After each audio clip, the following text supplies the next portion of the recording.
আসসালামু আলাইকুম, সবাই কেমন আছেন? আশা করি সকলেই ভালো আছেন। তো আজকে এই মূলত কথা হইতাছে যে আমার সাথে আজকে একটা ঘটনা ঘটছে। মনে করেন যে আজকে শুক্রবার, এমনি সচরাচর শুক্রবারে ডিউটি থাকে না, যেহেতু কোম্পানির কাজ, হঠাৎ করে মনে করেন যে কাজের চাপ পড়ে গেছে। এই যে কার্টুনগুলো আইছে দেখেন, মানে এটি কোম্পানির মাল। তো যেহেতু হঠাৎ করে কাজের চাপ পড়ে গেছে, তো শুক্রবার কোম্পানি খাওয়াইতেছে, পড়াইতেছে, সব কিছু করতেছে, তো কোম্পানির কাজগুলোও কিন্তু আমরা দেয়া লাগবো। তো যাই হোক, কাম কাজ করে এরপরে যে যায় মনে করেন যে এই নদীর পাড়ে যায় বইলাম। তো নদীর পাড়ে বোয়ার পরে একটা বিকো মাটি কাটতেছে, তো মাটি কাটতে আইতেছে, আমি ভিডিও করতেছি, ভালো কথা। তো এটা ভালোভাবে যাইতেছে, যাওয়ার মাঝে হঠাৎ করে কার হইছে, কার হইয়া মনে করুন যে বিকুর যে মাথাটা আমার এইদিকে দিছে।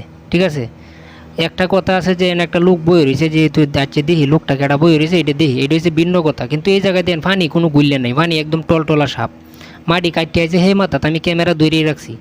কিন্তু এই জায়গায় মূল কথা হইতাছে যে বলে আমি তো মনে করেন যে ডরানির লোক না, যে আমার ডর দেয় আমি উঠতে দৌড় মারাম। আমরা বাংলাদেশের মানুষ, ঠিক আছে, এই জায়গায় ডরানির কোনো কিছু নাই। মালদ্বীপের অধিকাংশ মানুষই বাংলাদেশি, ঠিক আছে, আমরা ইচ্ছা করলে মনে করেন যে মালদ্বীপ উড়াইয়া লইয়া যাইতে পারাম।